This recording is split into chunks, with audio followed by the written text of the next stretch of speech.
Short on local water supplies and long on regulatory requirements? Do a deep dive with us by listening to the Full Circle podcast to learn how Las Virgenes Municipal Water District and the Triunfo Water Sanitation District are meeting 21st century water supply challenges for a portion of the Los Angeles and Ventura County regions.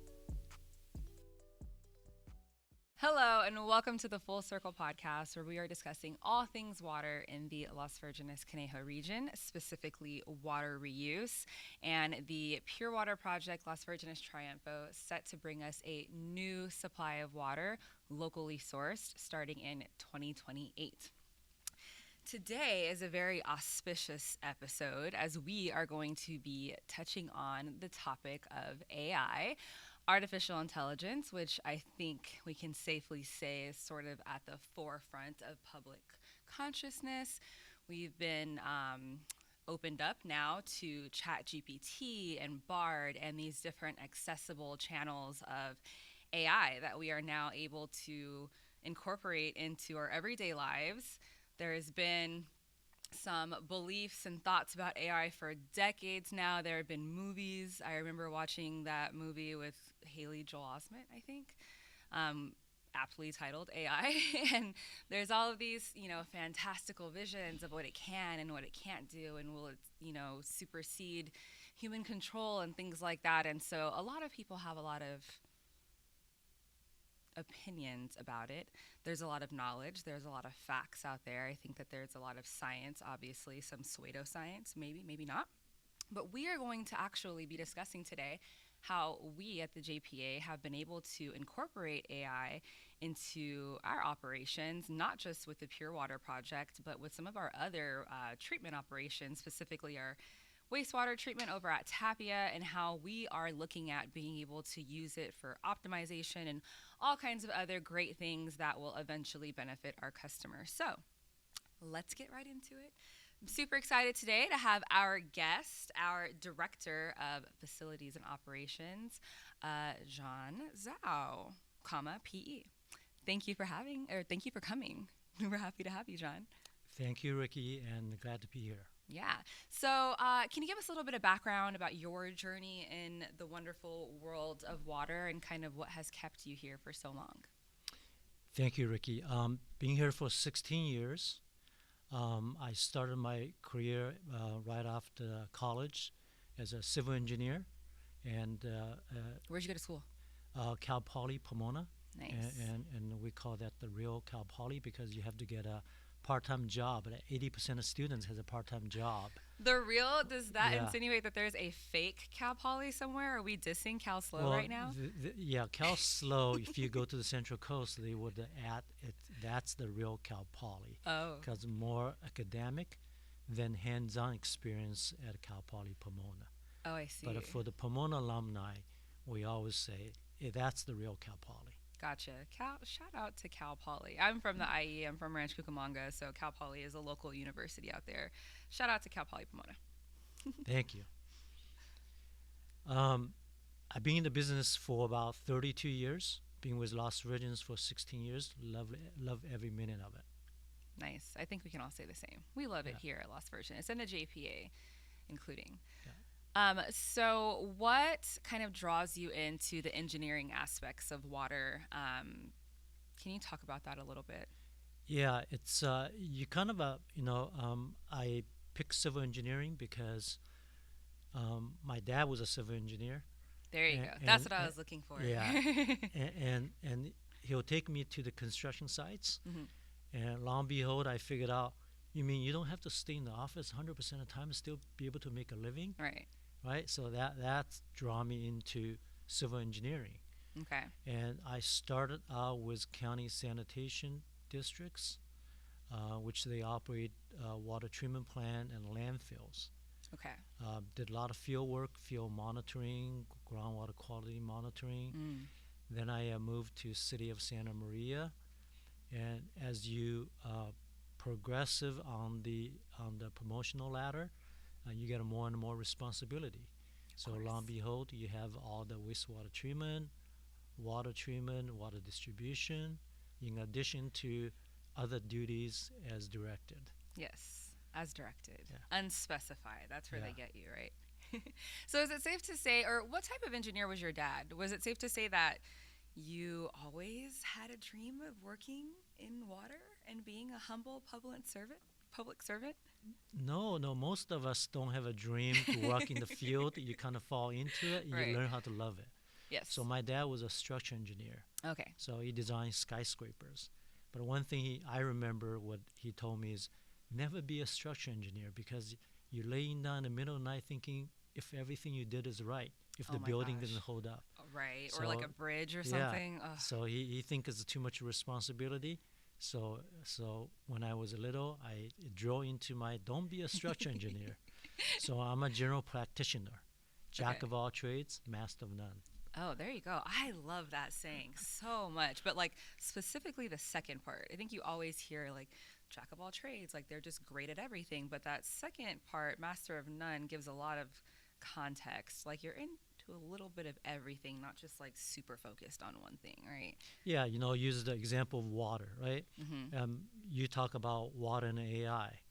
To me, that's something people use every day, right? Mm-hmm. Ever since you're an infant, you use water. Mm-hmm. So everybody has opinion about water. AI, most people don't realize that you use AI the minute you wake up. The minute you sleep, you use AI every day. Ooh, how so? So all your appliances has all the algorithm that built in. Mm. If you drive a modern car, has so many computer chips in there. Ooh, that's a good point. Has so much logic built in. Now the AI right now we discuss, such as ChatGPT, Mm-hmm. it is just an interface that enable everybody become a programmer. For example, as long as you can ask a question, you can be a programmer. Because what's behind it is what's in on the chips. But until this point, there's no very easy interface for average people to interact with AI. And that's sort of like the gate, right? That's kind of Exactly. keeping people maybe limited from being able to really realize its full potential. Yeah, so the good analogy is back in the days, you learn how to use DOS. And you have to be a programmer to understand how to write programs using DOS. What is DOS? DOS is a operating system before window, Ooh. before you click the icon Ooh. and run the program. You have, for example, you have to copy something. You have to physically type in the word copy, what file you're writing, from what drive to what drive. You have to physically provide instruction for the computer to execute. So there is basically no automation. Yeah, Okay. so it's you have to be a programmer to learn how to use DOS. Way less accessible. Exactly. And certainly not as easy as our iPhones. With Windows, you all you know is which icon to click, correct? Right. You can open up Word, you can open Excel, and you can play games on it. And ChatGPT is more like a window icon. Now, as long as you can ask questions, you can query the data behind AI and provide the answer that you're looking for. So we're really looking with this new mechanism of AI or mechanisms are just making it more accessible. It's not like we haven't had it this entire time. And I think it's safe to say for the most part we've handled it pretty well. You know what I mean? Like my coffee machine isn't directing my everyday life and like enslaving me, right? Like we've still been fine. But now we're just looking at ways to use it in more advanced ways for better, for more good. Absolutely, yes. Yeah. So I think, John, that this might be a moot point right now, but do you have a specific opinion or stance on AI, considering, sort of people's thoughts about it right now and the fears that have been expressed? And I want to ask this outside of the work that you've done with the JPA on AI with, our water systems. Just in your personal life, do you have like an ethos around it or boundaries that you've had to set or anything like that, knowing what you know? Yeah, for example, I have automation around my house, right? My sprinkler system is automated, right? Like a ratio that the district is promoting, right? I have automatic garage door openers that My camera will recognize who's in the driveway, maybe open the garage door for them, Right. right, if it's a family member.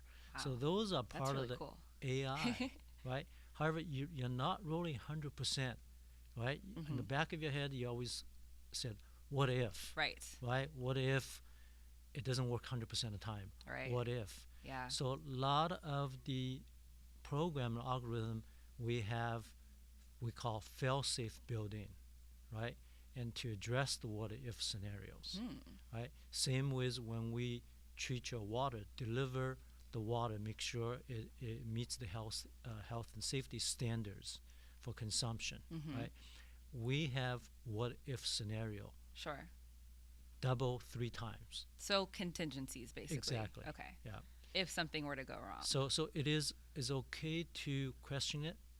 It is okay to question more, especially if you don't know, and that's our defense mechanism. Sure. Right? So what I recommend to you is look into it, and it will alleviate some of your concern, but question more. And that's how progress is made. Lead with curiosity. Absolutely. I like that. And not suspicion. Yeah. So before we move on, just one more thing. Does this mean, John, that you have a contingency for if some AI mechanism in your house goes like full on Skynet? Are you prepared to deal with that? Yeah, I don't think anybody is ready for that. Right? Isn't this a possibility? It is a possibility. It is more of a comfortable level. Understand the backup system. And the more you're comfortable, the more you will let the automation take over. But I don't think we're 100% there. Sure. So the 100% is a elusive goal, and you may be 99.99% there, right? So when we treat the new source of water, right, we call the 12 log removal. Sure. And 12 log is 90 point additional nines behind the decimal point. 99.9999 Right. removal, total of 12 nines. Right. Log removal, for those that are not familiar, we haven't, touched on that yet. It's basically how we measure the effectiveness of filtration and like the cleanliness in water. And so as you mentioned, you said 12 log. Right. That's 99.99s, so 99999, however many 9 times, percent removal of constituents or contaminants in the water. That's correct. So you're not really 100%, but 12 nines is a lot of removal. Pretty close. And where whatever left over, it will not cause you to be sick. Yes. It's healthy enough to drink. And that's the healthy standard for the new source of water. I think I would trust 99.999999, right? We can't earnestly say 100%, but that's like pretty darn close. Yeah. I wouldn't trust anything with that many nines. I would too. Okay, so some really common sense advice as far as how to regard AI and trust it. We really appreciate kind of alleviating some of the anxieties that there are, around AI. But now I want to get into how we are able to positively and effectively use AI in some of our treatment processes as it regards to Tapia, right, with wastewater, but also, sort of our current topic, pure water. So let's get into the meat and potatoes, so to say. Can you sort of start off by giving us a high-level overview of how we've demonstrated the effectiveness of AI and machine learning to optimize certain processes in the advanced purification system and at Tapia? Okay. So before I go into AI and the machine learning, let's just talk about how we run the Tapia water reclamation facility. Yeah, let's talk about it. Right? Before AI, before computer, right? We've been in the business in the last 50 years, Ooh, 50 plus years, right? Yeah. I mean, how we run the business, before all the computers, right?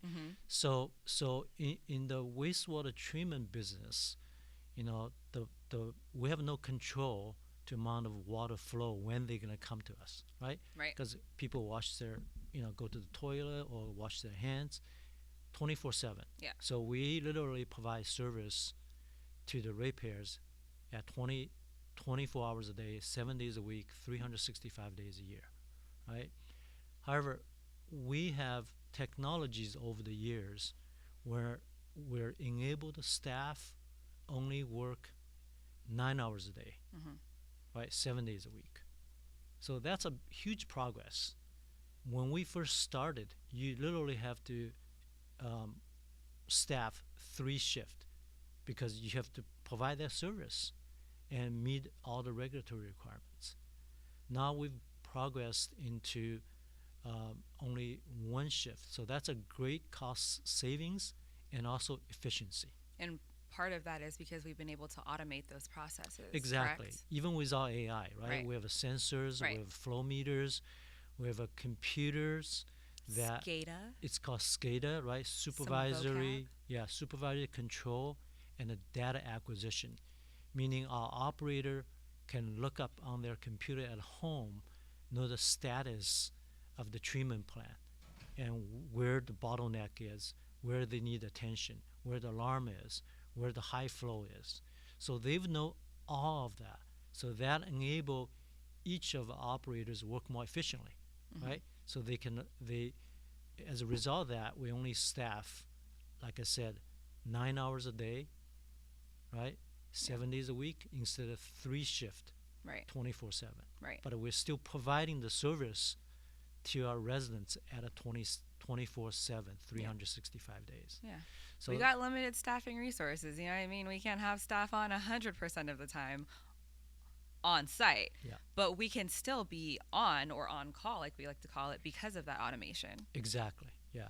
So the computer has enabled us to be more efficient and more reliable. So what we want to do is we want to take that 1 step further, right? So as you imagine, at your home, how many devices you connect to your Wi-Fi? Probably a lot. Yeah, all of them, all of the devices. Right? from your, I recently bought a refrigerator. It required me to hook up to my Wi-Fi. Ooh, that's fancy. Does it have a TV on it? No, I forgo that. I have a real TV, so I don't need a you don't need one in refrigerator your TV. Yeah, but everything's connected to the Wi-Fi. So if you imagine your homes like that, industrial facility like a wastewater treatment plant, we have literally tens of thousands of those devices connect to the network, right? Yeah. So with all those devices, a human brain is not made to pay attention to all those 10,000 input output every minute of the day. And that's where the AI comes in, right? It takes the data, it sorted out, it only lets you know when certain anomaly occur, need your attention. Now those anomalies may not be just one instant, maybe a trend that you need to look at, right? So the AI able to take those tens, hundreds of thousands of input and output, every day, sorted that out, and also put in the background for you to use when you need it. For example, you want to see how efficient you're operating for the last month. The data's right there, right? So everything we do, and if you ever been to a wastewater treatment plant, it takes a lot of energies. Yes. Right? Yeah. To pump the water, to provide the air that the wastewater need to grow the bugs that clean the wastewater. Yeah, let's get into that because there's, this water energy nexus that we try to message here, but that is not commonly known. I think people at this point know that it takes energy to move water around, especially statewide or even regionally. But with our specific processes at Tapia, can you talk about the BNR tanks and the aeration that occurs and that energy use and how AI is improving that and maybe helping us cut costs? Yeah, exactly. So water industry is the most energy intensive industry in the United States, right? Wow. It's the single largest energy user for water industry, right? So here at Tapia, before we add solar, before we start improve efficiency, we had equipment dated back in the 60s and 70s. We call those a blower. It's a gigantic fan, right? And it produces lots of air that we inject into the wastewater to provide the conditions for the wastewater cleaning bugs to live, right? Our hardest workers, those Exactly. microorganisms. We provide the conditions Right. for them to thrive. And when they're thriving, that's how the contaminants in the water gets cleaned, in the wastewater gets cleaned, Okay. right? And we clean to a standard that's called EPA Title 22 standards. That means if you're able to swim in it, you're able to gulping it Right. without getting you sick. That's that recycled water that we use for irrigating around our service area. Obviously, also going to be our source water for that pure water project. So those microorganisms, those are, again, some of our hardest workers that help us to kind of break down some of the more harmful gases, ammonia, nitrites or nitrates. Both. Both, Yeah. nitrites and nitrates, to a more simple nitrogen gas, just, thus cleaning it, so on and so forth. We don't have to get into the super specifics with that, but as you mentioned, we're able to use AI to help the situation with those blowers. Yeah, Can you talk about that? For example, we provide a condition, like I said, for the bug to thrive, right? Mm-hmm. You can relate to your home, right? You have in the wintertime you have heating, in the summertime you have air conditioning. Those takes a lot of energy, similar to at the wastewater treatment plant.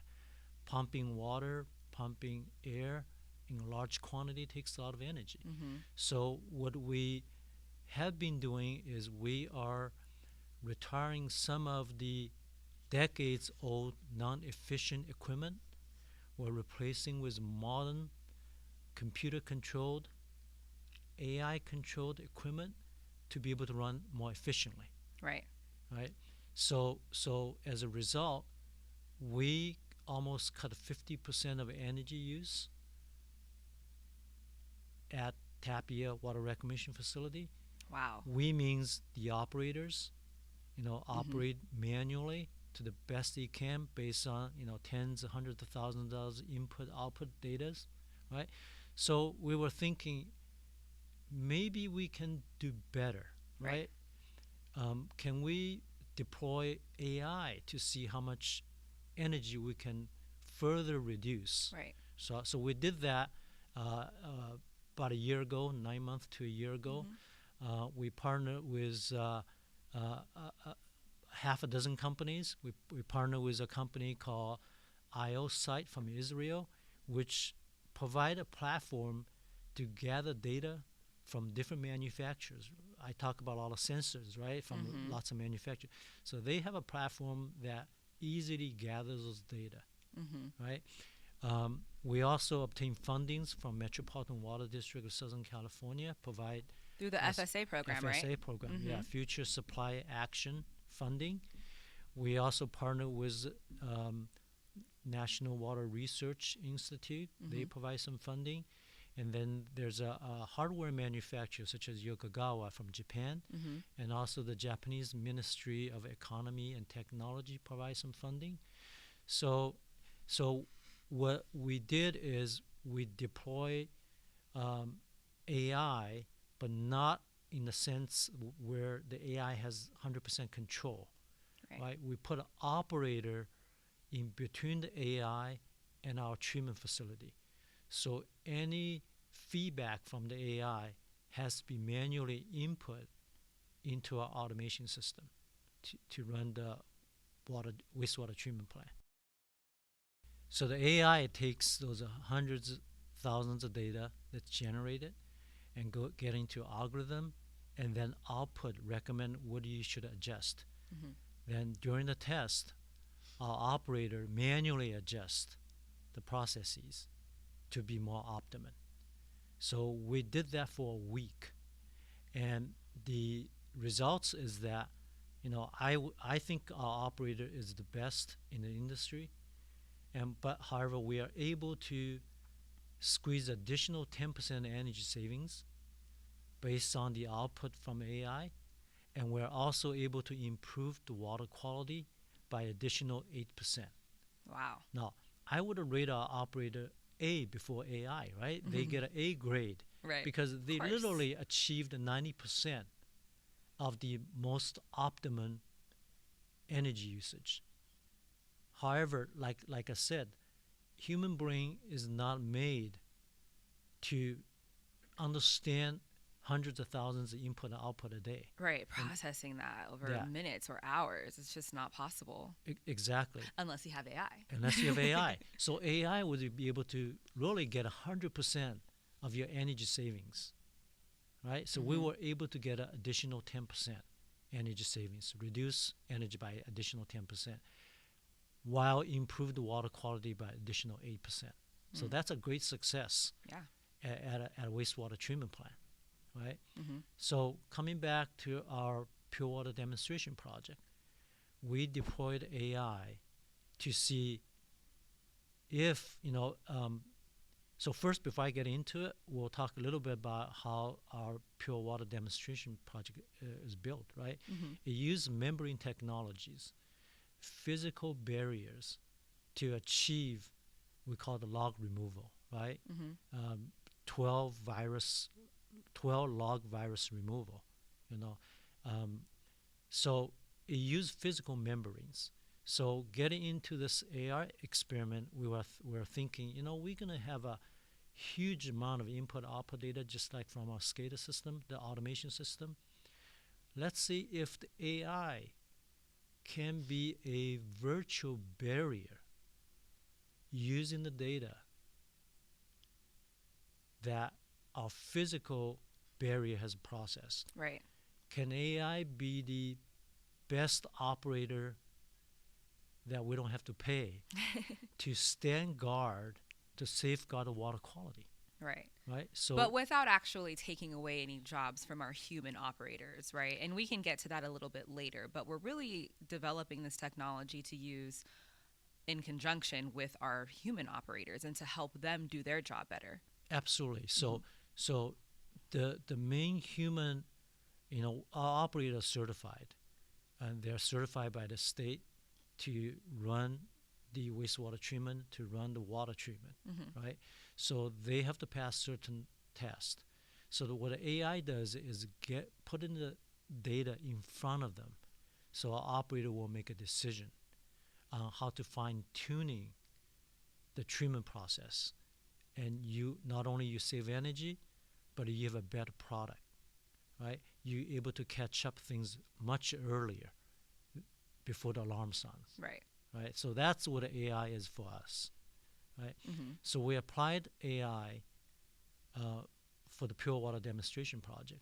And what we find out is that for membrane process, before AI, it has a very rigid cleaning process. Mm-hmm. Much like you have a water softener at home, or you have it constantly need to backwash in order for the membrane to continue to process water, right? Mm-hmm. So using AI, not only we're able to produce the pure water at a much steady state status, but we're also able to use a lot less chemicals to clean the membranes, right? So we all know water quality fluctuates from minute to minute because you have a different contaminants, you have a different pressure, you have a different operating scenarios. What AI does is that rather than going up and down and have a chemical algorithm and chase the up and down curve, AI enable you to operate at a steady state. Nice. So it wouldn't matter what our flow was at a given time, or flux, right? Flux changes, or the flow of water into the system. That's not something that we can always control, but we can control how we clean it. Yeah. Also, because the water quality changes, the pure water project equipment, the way they operate, it changes. Right. Right? So as you see, all those things changes as an operator, you have to continue to chase, react to those changes. Right. What an AI can do is not only it look at the history of how this machine operates, it will predict how the machine going to operate 10 minutes, 15 minutes, 20 minutes, an hour down the road. Okay. So with that, enable you to make a decision. Really, you if you can see the future, you are able to make a better decision, right? Right. All of us can, Right. right? So it gives you that tools for you to be the best operator you can. So not only it saves energy, it saves chemical, it saves the maintenance on the membrane, so membrane can last longer. And best of all, it produces reliable water that people can rely on, right? It's meet all the health and safety standard from the state and from the US EPA. And it's allowing us to see into the future. I mean, that's pretty cool, right? Obviously, it's using, trending data points that happen over, a period of our history, but we're able to predict problems before they even come, which obviously lends to greater quality in water, as you mentioned, but just overall more efficient operations. We don't have to wait until the problem is here and react. We can be proactive. That's absolutely right. Best of all, I call it a virtual barrier. We rely on physical barrier to clean the water, right? But with AI, now we have a virtual barrier to signal us early in advance when we have equipment issues, when we have water quality issues. Again, the AI provide the sensible data to the operator for them to make a better decisions. Okay. So we kind of touched on this a bit already, but you talked about how we're using AI to not necessarily control what's happening, but to give us data points to allow us to then, make decisions. So we're on this, I guess we call it the semi-autonomous operation track, right? That means that there's all this data that's happening and they're digesting it for us. It gets sent back to the lab in Japan, and then it gets sent back to us, via the cloud, and then we're able to react. What would a fully autonomous operational track look like in this context? And do we ever see ourselves going in that direction? Yeah, I think in the foreseeable future, there's no, 100% log removal, right? There's no 100% AI. There's always going to be qualified, certified operators standing between our equipment and AI. And in the foreseeable future, AI is just to organize hundreds of thousands of input and output and deliver a data that you can rely on, and perhaps predict, an hour into the future, how the equipment is going to react, what the quality of water is going to be. And with those kind of data, again, like I said, make the operator more informed. Therefore, they can do better job to safeguard the water quality. So total autonomous, we don't know what that looked like. Okay. It depends on people's comfortable level, just like what you do at home. Right. Right. Or their imaginations, maybe. Yeah. There are people who will push the limits, learn the lessons. All of us can benefit. Yes. Right. But future is there for us to imagine and for us to create. To what degree autonomous. That was a bar, John. Yeah. For us to imagine and create. I like that. So what you're basically saying is that we don't have to worry about like Skynet rising up and like taking our water away from us or like poisoning our water supply. That's not a thing, right? No. We have, like I said, state certified operators standing between whatever AI we want to implement and to safeguard the water quality and equipment they're operating. So, for the foreseeable future, there's no 100% automation planned.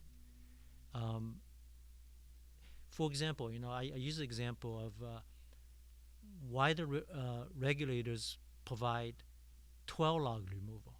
Why not 10? Right? Where this regulation comes from? Right? So it based on professional recommendation, based on toxicologist, your doctor's input, right? So it go through a vetting process to come up with this regulation. So I think in the future of AI, there will be a regulation governing to what degree, in what industry that automation should be. And I think that provides a platform for all of us to participate in what regulation we should put on AI. Proactively. To what degree we feel comfortable. Yeah. Civic engagement, folks. It's important. That's we have right. to be engaged. It's all up to us. It's up to us. In the meantime, it'll be our brave operators keeping us between life as we know it now and the potential of a complete AI takeover. Who would have thought it wouldn't be Arnold Schwarzenegger? So we've kind of talked about how the operators interact with AI, and we now know that, this technology, machine learning, all of its bells and whistles, it's not here to replace the job of the operator. It's here to enhance what they're able to do and work more proactively. Can we talk about the data aspect of it, right? Because there's a lot of data being pulled. There's a cloud-based component. We're storing and moving that data through a cloud. Can you talk about any concerns that there may be with data privacy, or is this something that'll actually improve data privacy for us? Yeah, not only data privacy, but security, right? Yeah. So what we implement here at Las Virgenes JPA is we call the air gap. That's a term from water industry. So air gap is where, when you flow water through air, it can't reverse the flow. Mm-hmm. There's a gap there. Mm-hmm. It was sucking air, but it will not sucking contaminated water from low gradient to high gradient. Mm-hmm. So we use that terminology for our safeguard our data transported, through clouds. So it's a one-way connection. So we provide the data to AI through cloud. AI provide recommendation to us.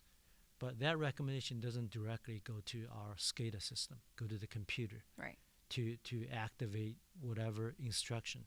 It goes to our operator. And our operator look at it based on professional knowledge, manually adjust the machines, treatment processes to make it more efficient.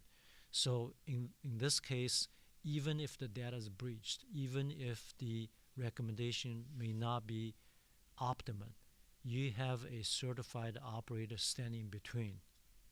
And that's the air gap. Right. That's the human gap to safeguard the data security. Oh, I love that parallel. Yeah. Yeah, that was a good one, John. So rest assured, we are using AI, like you said, as a tool to optimize the SCADA data that we have to be able to more efficient. But the machine is not directing how our operators or automate the adjustment process. So we still have a human aspect of that. Right. And really, all in all, to kind of draw out and look at the big picture, I mean, we have been able to prove through this AI project with our demo that we can effectively use AI for optimization and for energy efficiency, the efficiency of the amount of chemicals that we use. All of this comes down to cost savings, right? Absolutely. All of this allows us to cut on operating costs, which eventually positively impacts our customers because that's saving them money. And so that's really the bottom line of how we're able to use AI here. I mean, this is all about efficiency and optimization. We have found in studies at Tapia, and indeed the Pure Water project at our demo that, there is still small gaps in areas that we can account for to help us save energy and help us, save on different operating costs. The chemicals involved with the Pure Water project, sodium hypochlorite, for example, very necessary for disinfection. There are oftentimes, as anything in the supply chain, there are shortages on this chemical that affect us.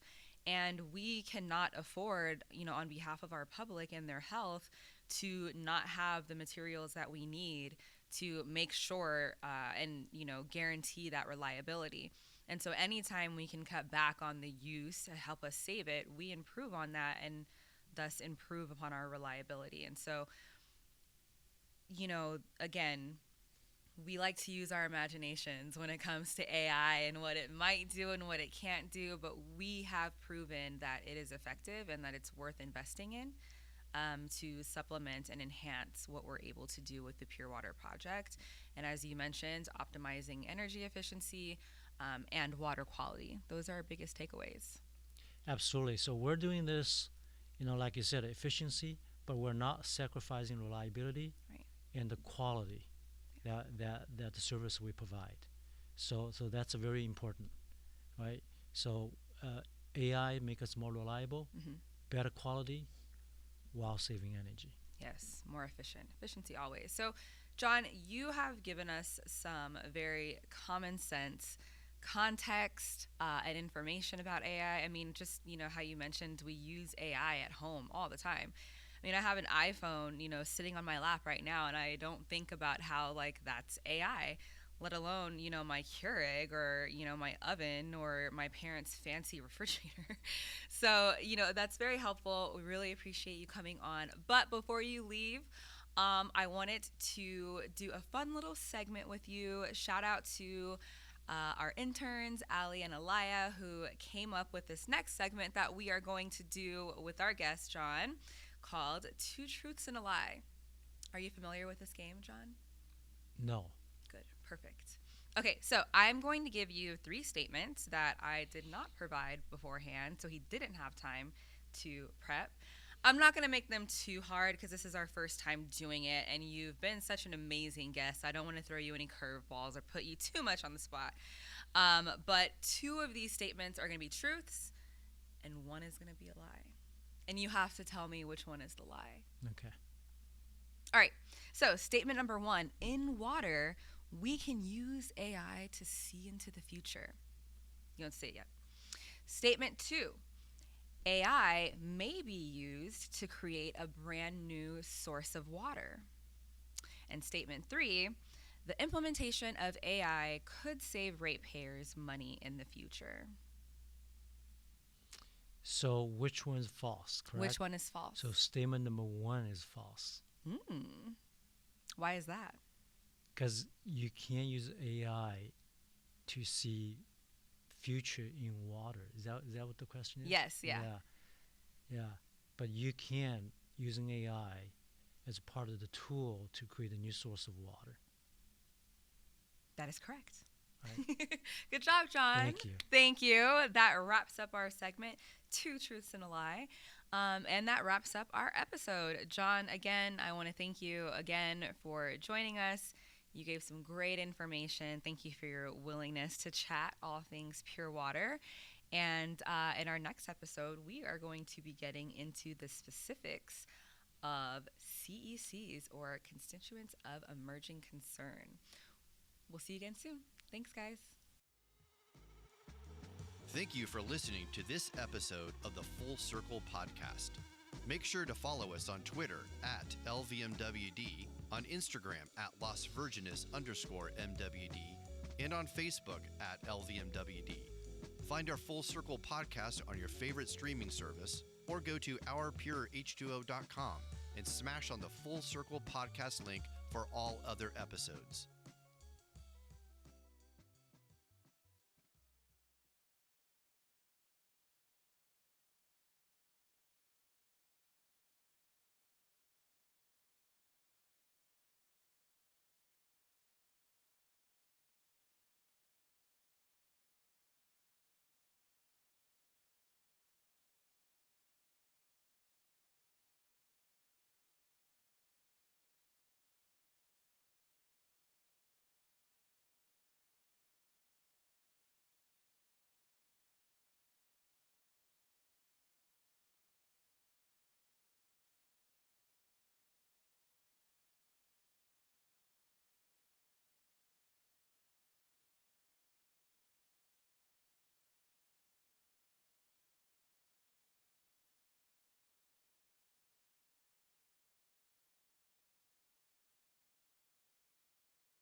Thank you for listening to this episode of the Full Circle Podcast.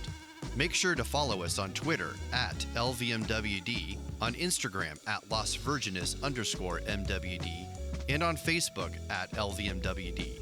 Find our Full Circle Podcast on your favorite streaming service, or go to ourpureh2o.com and smash on the Full Circle Podcast link for all other episodes.